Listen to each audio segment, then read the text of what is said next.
guys ng ginawang plot twist ni Senator Amy Marcos.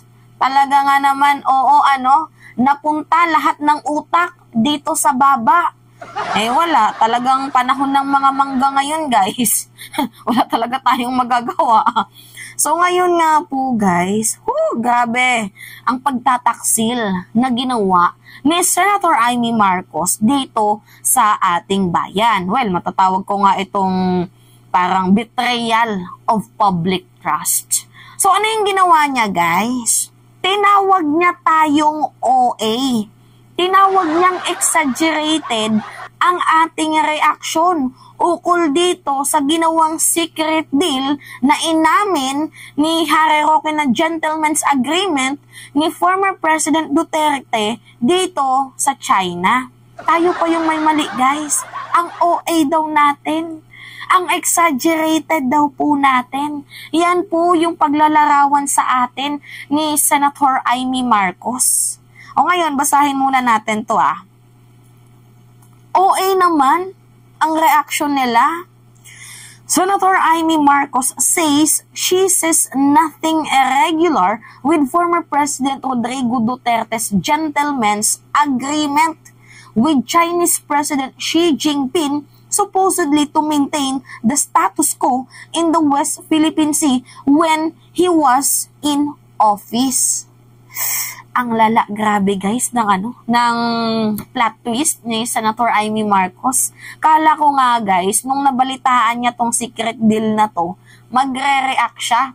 Kasi bilong to guys sa sa committee niya, yung Department of Foreign Affairs. Akala ko nga magre-react. Talagang iba po yung reaction na hindi natin inaasahan. Tayo pa guys ang naging mali. OA daw po tayo. Senator Amy, hindi po magiging OA yung reaction namin, yung feelings namin kung yung teritoryo po ng bansang Pilipinas ang nakasalalay at pinag-uusapan dito.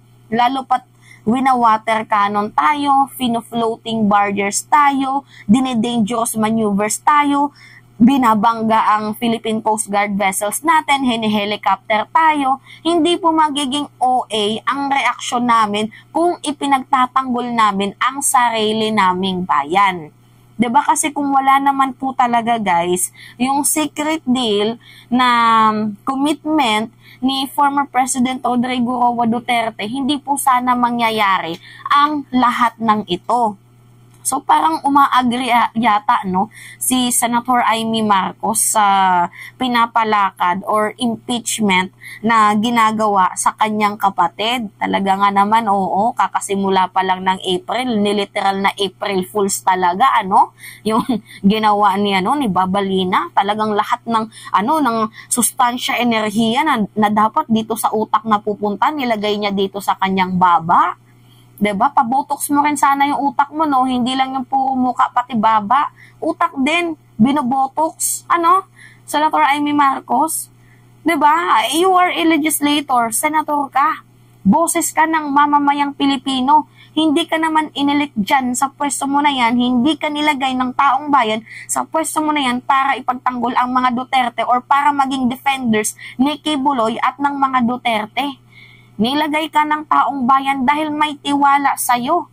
'Di ba? Na ipaglalaban mo ang ating bayan, ipagtatanggol at poprotektahan mo ang Pilipino at ang ating bayan. Hindi ka naman inilik para magpabibo at maging bida-bida dyan. 'Di ba? Talagang pinanindigan niya yung pagiging pagiging baliw niya. Masyado ka namang sumisip-sip. 'Di ba? Hindi ka naman antas to para sumipsip, pero bakit parang ganun yung ginagawa mo? Basahin natin guys Exaggerated naman, OA naman ang reaction nila. Practical lang yung pinag-usapan nila, malaking bagay na nag-uusap sila kasi sabi naman ni dating Presidente Duterte, nakikisuyo siya na pwedeng wag guluhin yung Pilipino na nagdadala ng pagkain at pangangailangan dyan sa kapwa-sundalo sa BRP Sierra Madre. Hindi nga tayo sana guguluhin or hindi sana 'Di ba, yung resupply mission natin hindi sana maaabala kung walang commitment na ginawa itong si former President Duterte. Kung wala siyang binitawang isang salita, 'di ba? Kung wala siyang binitawang cash sunduan dito sa mga tsekwa. I mean, interest naman ng taong bayan kahit papaano ang unahin mo. Hindi yung interest ng kaibigan mo na di porket malapit sa'yo, yan yung dinidepensahan mo. Inilik ka ng taong bayan para maging, boses ng mamamayang Pilipino, magtanggol sa ating mga kapwa Pilipino at sa ating bayan, sa ating Pilipinas. Hindi ka naman inilik dyan para maging bida-bida. 'Di ba? Huwag mo naman sanang isabay yung araw ng yung buwan ng mga mangga sa pagiging balimbing mo. Kahit papaano naman, Senator Amy Marcos, interest naman sana ng taong bayan yung unahin mo. 'Di ba? Kahit sana isang beses lang, interest ng taong bayan yung unahin mo. Pumalpak ka na nga dito kay Kibuloy, pati ba naman sa issue ng West Philippine Sea? Papalpak ka pa? Ha? Ano yung gusto mong patunayan? Maka Duterte ka. Para maisalba yung yung career mo dito sa politika. I mean, wala kang dapat patunayan. Ha? Ang gusto ko lang sabihin dito, paglingkuran mo ang taong bayan dahil yung pagkapanalo mo bilang senador, patunay na yun na mahal ka ng mamamayang Pilipino. Pero wag mo naman sanang hayaang masira yung imahe mo sa ating mga kapwa Pilipino dahil sa mga maling desisyon na pinanggagawa mo. Wala akong pakialam kung kaibigan mo yan. Sabihin pa natin na tinulungan ka nila, nakapag-benefits ka sa kanila, pero inilik ka ng taong bayan para, nagtitiwala sila sa'yo. Inilik ka ng taong bayan para ipagtanggol ang Pilipino at ang ating bayan. Hindi ka inilik ng taong bayan para maging defenders ni Kibuloy at ng mga Duterte. Kahit paano ay may utak naman. Huwag puro baba. 'Di ba? Huwag puro botox ng mukha. I-botox mo din yung utak mo. Masyado nang napupuno ng bakterya ng masamang hangin niyang pag-iisip mo. Kahit papaano, mamamayang Pilipino naman ang unahin mo, Amy. Nakakahiya ka, parang sumasang-ayon ka din sa pinapalakad nilang impeachment para sa kapatid mo, parang okay lang yun sa'yo. 'Di ba? You know what, Amy? Blood is thicker than water. Pamilya at pamilya mo pa din ang uuwian mo at the end of the day. Huwag mo namang patunayan na ampun ka. 'Di ba?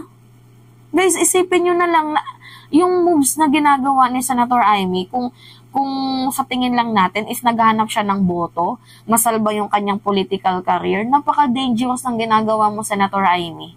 Hinahati mo ang paniniwala ng mga loyalista at ng mga maka-Duterte. Huwag ganun, Amy. Huwag ganun. Naaawa ako sa'yo. Literal. Hindi ako naaawa sa kapatid mo dahil nilalait nila. Naaawa ako sa'yo. Dahil masyado ka nang nagiging pabida-bida. Alam nyo guys, mas literal na OA yung pagtapyas ng budget dito sa 4-piece. Yun guys yung literal na OA. 'Di ba? Nakakaloka. Kala ko siya magre-react siya kasi yung inaasahan ko dito, yung reaction niya, feeling ko, sabi ko, dito, this is the time na si Amy magagalit na to. Pero mali, guys. 'Di ba? Na dapat sana paimbestigahan mo itong secret deal ni Digong in aid of legislation. Pero ano yung ginawa mo? Ang inang yan, kinampihan mo pa. Nako, araw talaga ngayon, guys, ng mga mangga. Minsan dapat binobotox din yung utak, hindi lang puro baba at mukha, ha? Hindi nakakaganda yan tingnan. Sana nagigets mo yan. So anyway guys, yun lamang what it's me again, si Mima Alicia at nagbabalik ulit para sa ating panibagong video.